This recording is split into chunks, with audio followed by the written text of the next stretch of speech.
Are your modifications actually useful? That is what I want to talk about in today's video. We are actually out in the field right now. We've got both of our trucks out, and I'm out here using the vehicle as a tool. And I wanted to bring up the question, are your modifications actually useful?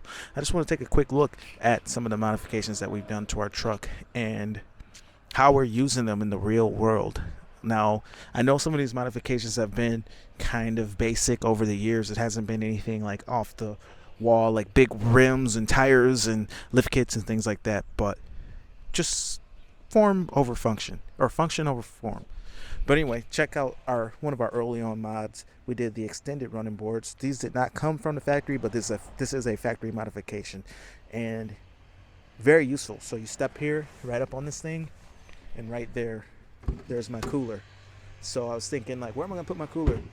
So I figured, why not just put it right here? I can just step on the bed and get right to my cooler. Another thing, we are using a ton of Milwaukee tools today.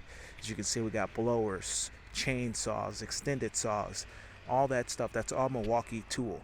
And when I grabbed all these tools, I was running a little late and my batteries were low. So I just said, you know what? Door's locked. That doesn't work. Why is it locked? I'll go to the other side real quick. So it's a weird thing that handle only unlocks one door. So if I unlock it here, keyless, then it unlocks all of them. But I was going to grab all these Milwaukee tools, but a couple of the batteries were dead. But check it out, power inverter inside of the truck. This is aftermarket. Our factory inverter is only rated for 400 watts, but one of these Milwaukee chargers is requiring 400 watts to actually run.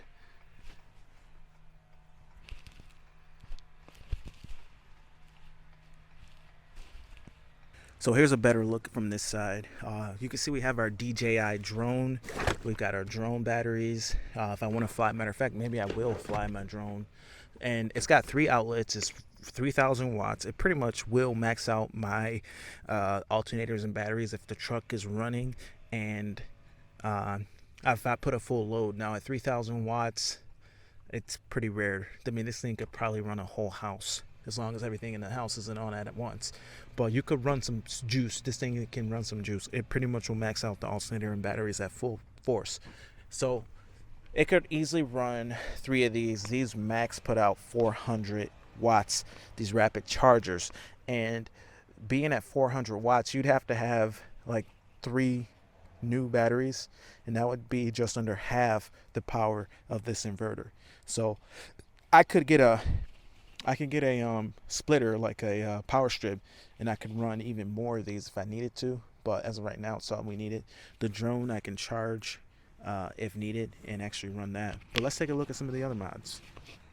Alright, so coming across the rear of the truck here, you can see we have a factory reverse camera installed on the trailer. Now this is super useful because when you are getting ready to back up, or if you're at a stoplight or whatever, and you want to see what is behind this huge trailer, you can't tell. Like just this street here, this street is a dead end street, and it is incredibly difficult to back out of this street if you just pull nose in. So I do like to back into this street, and it's nice. I mean, you could stop and you could actually see behind your trailer. So it does work out good to have that. Let me jump in the truck and actually show you guys how that looks. All right, so inside the truck here, as soon as you pop the truck into reverse, you get the reverse camera.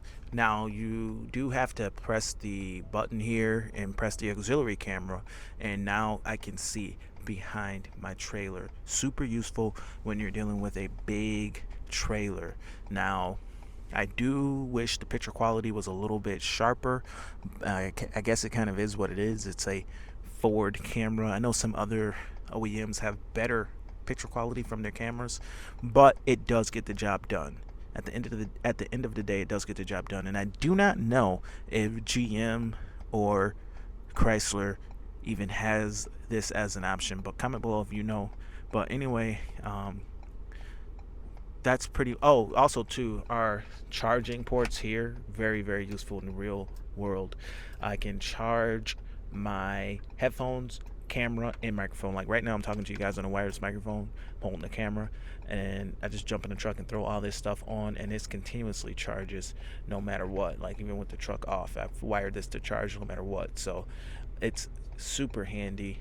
I will say the charging speed isn't fast enough. I do have an 18-watt charger plugged into the factory inverter. That's pretty much all that factory inverter is good for. I mean, it can charge some batteries, but if you put one of those big rapid chargers like we have in the back seat of our truck on this plug, most of the time, a lot of the times, it won't do it if you put a big battery on that charger, because it draws 400 watts and the factory inverter is rated for 400 watts. But it's not perfect. There's some losses over the wiring, there's some losses in the system, so it can't really run a true 400 watts because it's not even, I mean, 400 watts max. So if you think about that, my 3000 watt inverter isn't a 3000 watt max. It can actually run, my inverter that I installed aftermarket in this truck can actually run probably 6,000 watts for startup surge.